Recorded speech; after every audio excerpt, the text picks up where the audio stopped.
بسم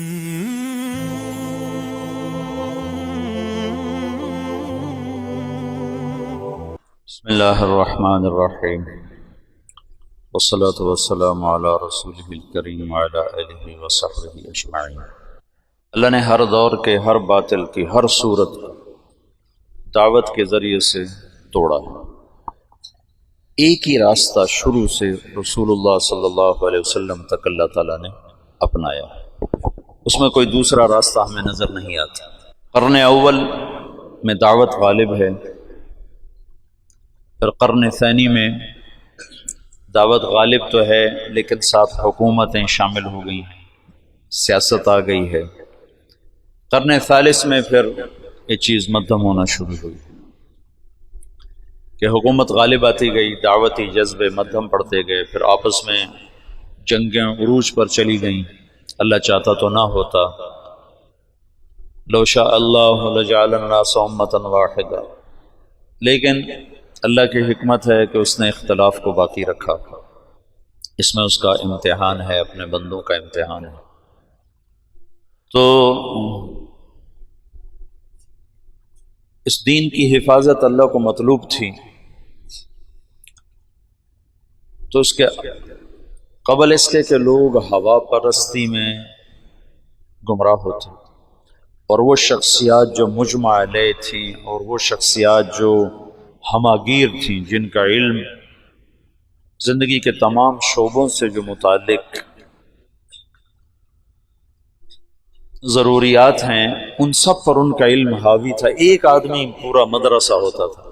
ایسے لوگ کم ہوتے جا رہے ہیں، ہوائے نفس بڑھتی جا رہی ہے، تو اللہ نے امت کو 4 مذاہب پہ جمع کر دیا۔ یہ اللہ کا تکوینی نظام تھا، نہ ابو حنیفہ، نہ مالک، نہ شافعی، نہ ابن حنبل رحمۃ اللہ تعالی علیہ، ان میں سے کسی نے بھی اس سوچ کے ساتھ اپنے علمی جہود کو نہیں اٹھایا تھا کہ لوگ ہمارے تابع ہوں گے، ہماری فقہ پر عمل کریں گے، ہمارے فتاوی پر عمل کریں گے۔ یہ عند اللہ قبول ہوئے۔ اللہ نے امت کو زیغ ضلال سے بچانے کے لیے، ہوا پرستی، نفس پرستی سے بچانے کے لیے اللہ تعالیٰ نے ایک اپنے تکوینی نظام کے ساتھ ان 4 پر امت کو جمع کر دیا۔ بہت تھوڑے اس میں سے باہر نکلے، بہت کم، ہر دور میں رہے لیکن بہت کم برائے نام، آج بھی وہ بہت تھوڑے ہیں۔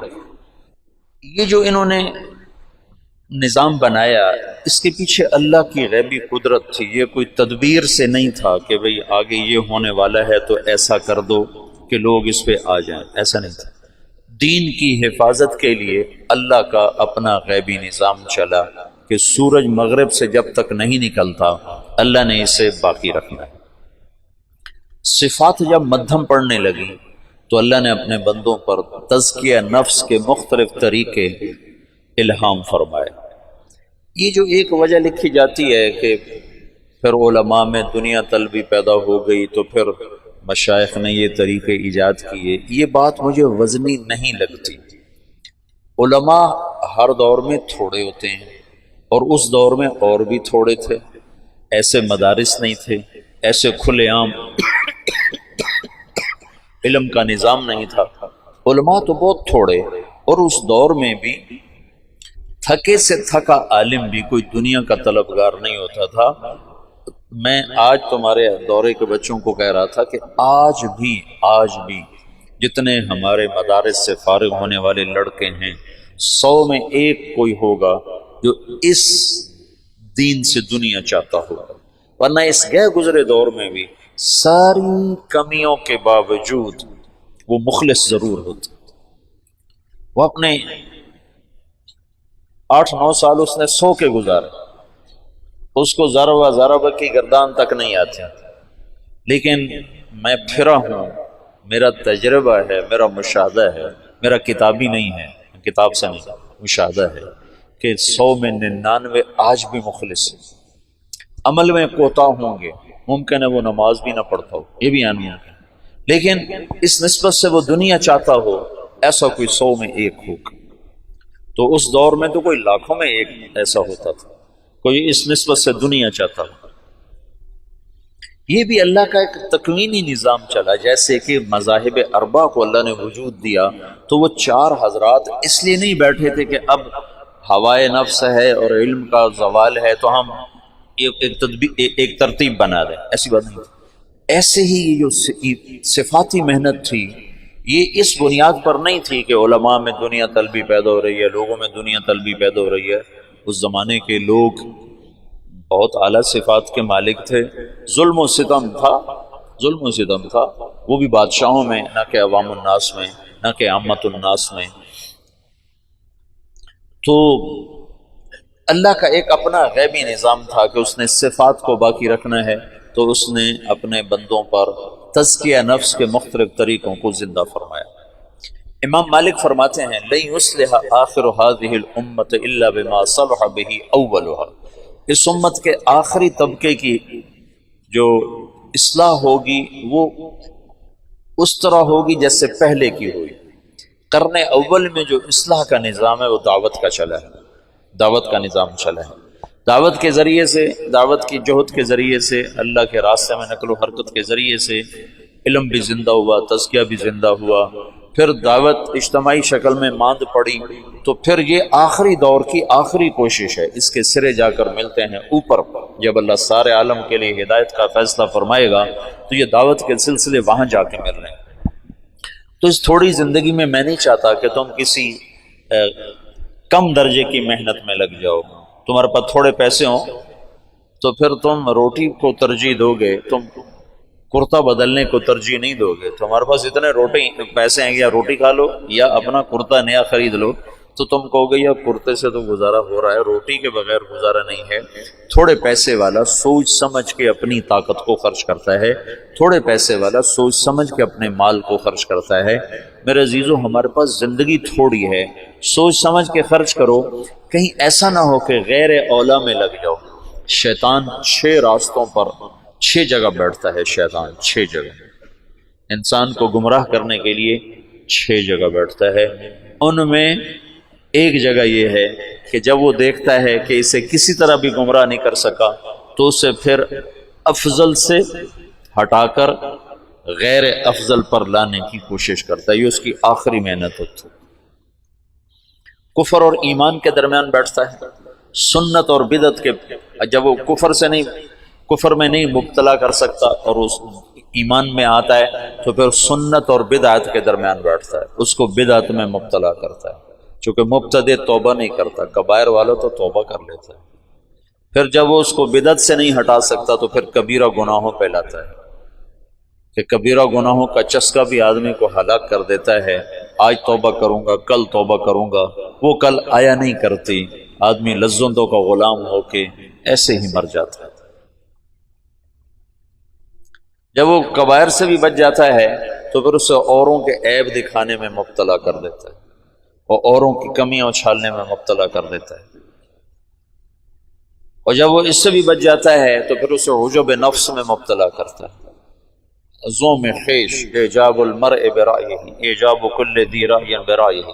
جب وہ اس سے بھی بچ جاتا ہے تو پھر اسے غیر افضل میں لگانے کے لیے ایڑی چوٹی کا زور لگا دیتا ہے۔ اس وقت میدان میں دعوت سے افضل کوئی کام نہیں۔ تمہاری جوانی ہے، ہمارا زوال ہے، میں یہ چاہتا ہوں کہ تمہاری طاقت اس مبارک محنت میں لگ کر قیمتی بنے، ایسا نہ ہو غیر افضل میں لگ کر تم کل قیامت کے دن اس بات پہ حسرت کر رہے ہو، ہائے یہ کر لیا ہوتا تو آج زیادہ نفع کما لیا ہوتا۔ تھانوی رحمۃ اللہ علیہ کا قول متعدد دفعہ ان مجالس میں دہرا چکا ہوں کہ تصوف ہمارے دور کی چیز تھی، آج دعوت کا دور ہے۔ سورہ کہف میں 3 قصے بیان ہوئے ہیں بڑے۔ ایک اصحاب کہف کا سفر ہے، 3 سفر ہیں، ایک اصحاب کہف کا سفر ہے، ایک موسیٰ علیہ السلام کا سفر ہے، ایک ذوالقرنین کا سفر ہے۔ اصحاب کہف کا سفر ہے خانقاہی نظام کے مشابہ، موسیٰ علیہ السلام کا سفر ہے مدرسوں کے نظام کے مشابہ، اور ذوالقرنین کا سفر ہے دعوت اللہ کا، دعوت اللہ کا۔ تو تزکیے کا منتہا غار ہے، فَأْوُوا إِلَى الْكَهْفِ يَنشُرْ لَكُمْ رَبُّكُمْ مِنْ رَحْمَتِهِ وَيُهَيِّئْ لَكُمْ مِنْ أَمْرِكُمْ مِرْفَقًا۔ غار پر پہنچے، سفر ختم ہو گیا۔ علم کا سفر مجمع البحرین تک ہے، لا ابرح حتی ابلغ مجمع البحرین او امضی حقبہ، تو علم کا سفر مجمع البحرین پر جا کر ختم ہو۔ ذوالقرنین نے کیوں سفر کیا؟ بادشاہی کے لیے، تو اللہ کو کیا ضرورت ہے ذکر کرنے کی؟ ذوالقرنین نے کیوں سفر کیا؟ فتوحات کے لیے، تو اللہ کو کیا ضرورت ہے ذکر کرنے کی؟ یا اللہ کو کیا ضرورت ہے اس کے مال غنیمت کے افسانے سنانے کی؟ ذوالقرنین کے سفر کی وجہ قرآن میں خود دیکھو، قال اما من ظلم فسوف نعذبه ثم يرد الى ربه فيعذبه عذابا نكرا واما من آمن وعمل صالحا فله جزاء الحسنى وسنقول له من امرنا يسرا ثم اتبع سببا۔ یہ ذوالقرنین نے کیوں سفر کیا، یہ آیت بتا رہی ہے کہ اس نے کیوں سفر کیا تھا۔ فتوحات کے لیے نہیں، ملک گیری کے لیے نہیں، مال غنیمت کے لیے نہیں، بڑا بادشاہ کہلانے کے یا ذا القرنین اما ان تعذب و اما ان تتخذ فیہم حسنا قال اما من ظلم فسوف نعذبه ثم يرد الى ربه فيعذبه عذابا نكرا واما من آمن، ایمان لاؤ ہے، دعوت اس آیت سے میں استنباط کر رہا ہوں دعوت کا، کہ دعوت کا منتہا مطلع الشمس سے مغرب الشمس ہے، اور مغرب الشمس سے مطلع الشمس حتی اذا بلغ، کیا ہے مطلع الشمس حتی اذا بلغ مغرب الشمس حتی اذا بلغ مطلع الشمس۔ تو دعوت کا جو میدان ہے وہ مشرق سے مغرب سارا عالم ہے، اور وہ تو ابھی عالمی نبی کا عالمی امتی بھی نہیں تھا، ہم تو عالمی نبی کے عالمی امتی ہیں، ہمارا میدان تو ذوالقرنین سے بھی آگے ہونا چاہیے۔ تو ایک سفر ہے ایمان کی حفاظت کے لیے، اس کو تزکیہ سے میں نے تعبیر کیا، اس کا منتہا غار ہے۔ ایک سفر ہے طلب علم کا، اس کا منتہا مجمع البحرین ہے۔ ایک سفر ہے دعوت کا، اس کا منتہا مغرب الشمس اور مطلع الشمس ہے۔ مشرق سے مغرب تک کھلا میدان ہے، گھوڑے دوڑاؤ۔ اگرچہ تمہارے پاس ذوالقرنین کے نہ لشکر ہیں نہ تمہارے پاس وہ طاقت ہے، لیکن تمہارا اللہ تمہارے ساتھ ہے۔ تم اللہ کے محبوب کی دعاؤں کا خزانہ ساتھ لے کر، فرشتوں کے لشکر ساتھ لے کر تم سارے عالم میں پھرنے والے بنو، اللہ تمہیں ہدایت کا سبب اور ذریعہ بنائے گا۔ تو یہ تین جو الفاظ ہیں نا، فاووا الی الکہف حتی ابلغ مجمع البحرین حتی اذا بلغ مغرب الشمس حتی اذا بلغ مطلع الشمس، اس تینوں تعبیرات میں ہر عمل کی وسعت کو اللہ تعالیٰ بیان فرما رہا ہے۔ ایک کی وسعت یا ایک کا منتہا غار پہ ختم ہے، دوسرے کا منتہا مجمع البحرین پر ختم ہے، اور تیسرے کا منتہا مغرب الشمس سے لے کر مطلع الشمس تک پھیلا ہوا ہے۔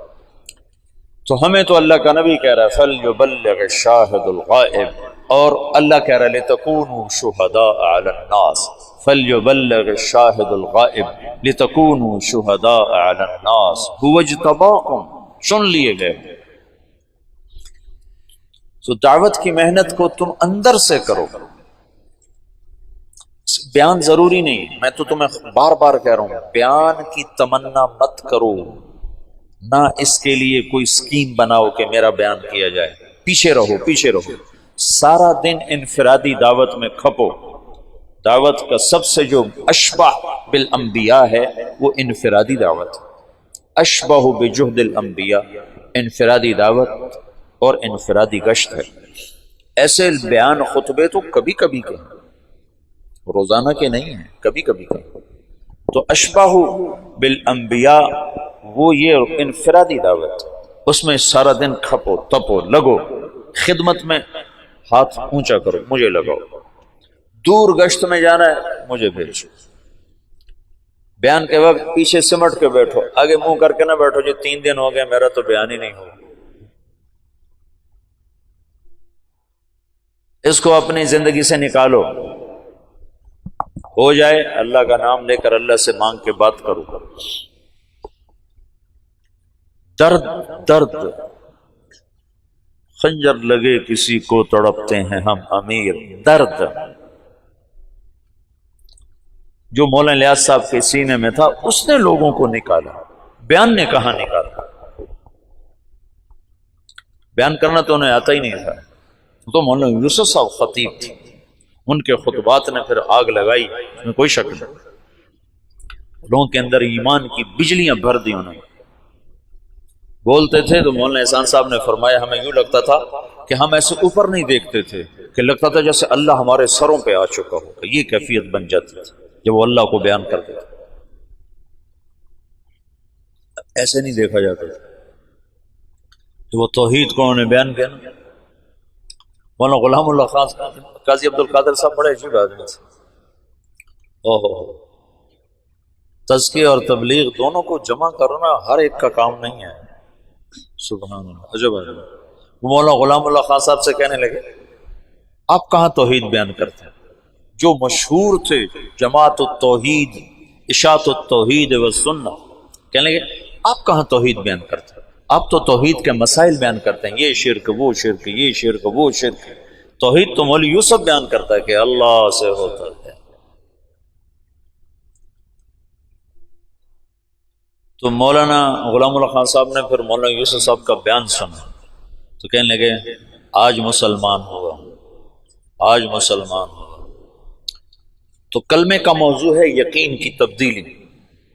کہ تم سارا دن دعوت دو گے تو تب تمہارے اندر یہ کیفیت پیدا ہوگی. چوتھے دن تمہارا بیان ہو، کیسے یہ کیفیت بن سکتی؟ بیان بھی تم 15 منٹ کرو گے تو تمہیں نیچے سے گھڑی دکھائیں گے بس کرو بس کرو. تو تم اس میں کیسے اپنے جوہر دکھا سکتے؟ اپنے جوہر دکھاؤ انفرادی دعوت.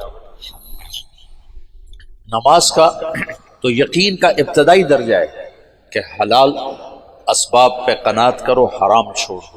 اور اعلیٰ درجہ ہے اسباب کا عدم وجود تمہارے لیے برابر ہو جائے. نماز کا ادنا درجہ ہے کہ تم تکبیر اولا صف اول کے اہتمام کرنے والے بن جاؤ، اور تمہاری تکبیر اولا چھوٹے، رکعت چھوٹے، تمہیں درد اٹھے، تمہیں نقصان کا احساس ہو. اور اعلیٰ درجہ ہے اقم الصلاۃ لذکر، کہ نماز پڑھ میری یاد میں گم ہو کر. علم کا ابتدائی درجہ ہے تمہیں حدود شریعت معلوم ہو. اور اس کا اعلیٰ درجہ ہے کہ اس وقت میں اللہ مجھ سے کیا چاہتا ہے، حال کے امر کو پہچاننا. یہ اس کو فقیہ کہتا ہے. مولانا یوسف صاحب فرماتے تھے فقیہ وہ ہے جو حال کے امر کو پہچانتا. اس وقت اللہ کے کون سے حکم میں لگنے سے اللہ سب سے زیادہ راضی ہوگا، یہ پہچان. اور تبلیغ میں فضائل کا علم ہے، مسائل کا نہیں ہے. مسائل کی طرف متوجہ کیا جاتا ہے. فضائل اس لیے ہیں، اس لیے ایک ہی کتاب کو پڑھا جاتا ہے کہ تبلیغ میں علم کا موضوع تاثر ہے. تاثر کہ تمہیں اللہ اس کے رسول کی بات تمہارے دل پر اثر کرے، اثر، اور وہ تمہیں عمل پر کھڑا کرنے کا سبب بنے.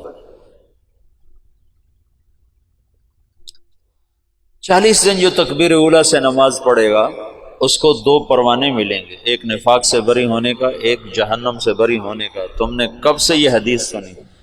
اگر تمہیں یہ جذبہ نہیں نصیب ہوا کہ میں 40 دن تو پورے کر لوں تو تم نے یہ حدیث نہیں سنی.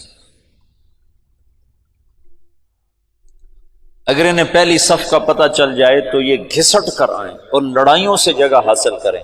اگر تمہیں پہلی صف کا شوق نہیں نصیب ہوا تو تم نے یہ حدیث نہیں پڑھی. تو مسائل کا علم موضوع نہیں ہے تبلیغ کا. تبلیغ کا موضوع فضائل ہیں، فضائل ہیں. ان کو بار بار سن کر ان کے تاثر سے قدم اٹھانا. اب یہ تاثر ہے لن تنالوا البر حتى تنفقوا مما تحبون. تو ابو طلحہ کہتا ہے بیرحا سب سے زیادہ محبوب ہے اللہ کے نام پہ صدقہ. اللہ کے نام پہ صدقہ. عبداللہ بن عمر کو ایک رومن باندی سے عشق تھا، محبت نہیں تھی، عشق تھا. جب یہ آیت سنی تو نافع سے اس کی شادی کر دی، اپنے غلام نافع سے اس کی شادی کر دی. عمر بن عبدالعزیز جب خلیفہ تھے تو ان کی بیگم کی ایک باندی تھی، تو ان سے انہیں عشق ہو گیا.